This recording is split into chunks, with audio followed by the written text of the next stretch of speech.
Hello everybody, welcome back to another NASCAR Diecast review video today on the Brian Griffin Family Guy fan channel. And today's diecast they're going to be reviewing is a pretty damn rare car to say the least. So, my god, I can't believe I got this thing. I can't believe I have it to begin with because this car is so rare. Like seriously, I could just go on my tablet because I'm recording off my phone and just search up this car on eBay and see how much money this thing's worth as I'm doing the review. So, how did I get this die cast, you may ask? So, my dad's a nurse, as you guys know. I told you guys about a couple months ago that my mom and dad are both nurses and they help people out. I'm not going to go into detail what they do because it's some of it's quite personal, but he went to see one of his patients and he just had to happen to have a Ricky Rudd die cast from 2000 and he gave it to me. Because my dad I think told him that I'm a NASCAR fan and he gave this car to me. And this was on the Clash Day where unfortunately Joey Logano won that race. And I'm not being biased saying that the race sucked, but just because Logano won, it did suck though. I just didn't feel the groove of the race. The duels were interesting and fun, and dandy, but other than that, it was trash. But we got a very obscure car here, very rare, very very rare car. That this thing is like over like $50, 30 like $70 on eBay. So you could say that I got a good deal for this car, and I got it for free. Got this car for free. So that's something interesting. I think he also had a Tide Ricky Rudd 1999 Tide car, but he's keeping that to himself. So that's understandable because Ricky Rudd, like that Tide car is legendary. Seriously, that Tide car that he drove for Rick Hendrick and his own team, I think he made. They're an iconic sponsor to begin with. This one is not as iconic, but is only iconic due to Davey Allison. God bless Davey. Rest in peace to him 30 years later. So here we got is on, just going to move back the camera. Yeah, Ricky Rudd's 2000 124 Havoline Ford Taurus for Robert Yates Racing. This is a Revell collection, and there's his signature right there, Ricky Rudd's signature on here. Now I'm not gonna take that off because I want to keep this car good. It's from NASCAR 2000. So yeah. Now I've showed you guys this car on my channel before quite a few times. I showed it during a live stream and stuff. I showed you guys when I got it on the Clash Day at the LA Coliseum right after the race. So yeah, we got ourselves a pretty cool car to say the least. So let's get into it. So you got let's start with the front end of this beast, of this beauty. You got the tuxedo Havoline logo, or the Havoline logo. You got the front grille. You got 28 Ford Taurus. You got the Ford bow tie, Mac Tools, Moog, Simpson, Clivet. Don't know what those other two logos say.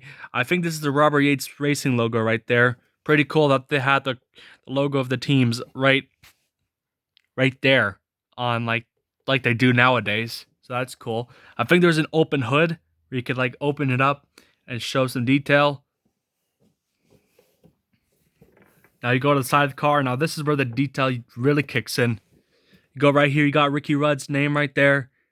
Havoline, Ford, Coca-Cola. Robert Yates Racing, I think right there. Mac Tools, Fleetwood RV, Auto Lights, NASCAR 2000, NASCAR Winston Cup. Yeah, that exists. That was on the car. DuPont. Wow, there was a DuPont decal on a Ricky Rudd car. That's cool. Budweiser, Gatorade, Holly, True Value, 3M Goodies, Bowman, Comp. Some very interesting cars. There's the Revell collections. Yeah, I don't see a single paint chip on this thing, and this thing is in mint conditions from 2000. If this was a Lionel made car, there'd be paint chips probably all over it. Yeah. You got Havoline right there with the logo. I don't know what that says. Ray Besto's Braves. I don't know. Um, there it is. Ray Besto's brakes. Okay, it was brakes. You got a very unique 28 font, as you can see. Now that was not like they changed up the font for some strange reason. Maybe to show some respect to Davey Allison, because I remember seeing an image that Davey Allison like had a different font. Like I'm gonna look it up and I'm gonna do a side by side. Just give me a moment. I'm just gonna sign up my tablet right here.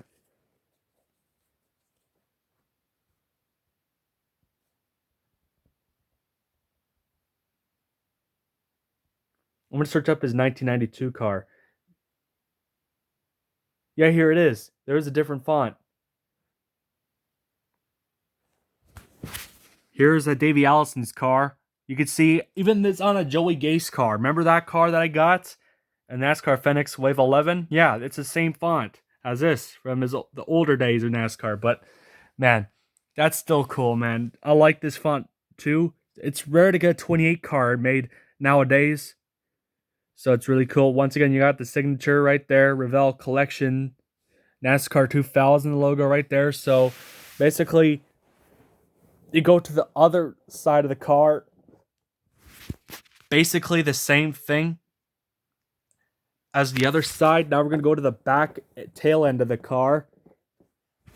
You got Havoline. You got the Ford logo, Texida Havoline. If his camera could focus. Ray Bestas, the finest in brakes, 28. A world of energy with the once again the Havoline logo, and then to end it off, you got the Revell stickers collection sticker, and then you got the 28.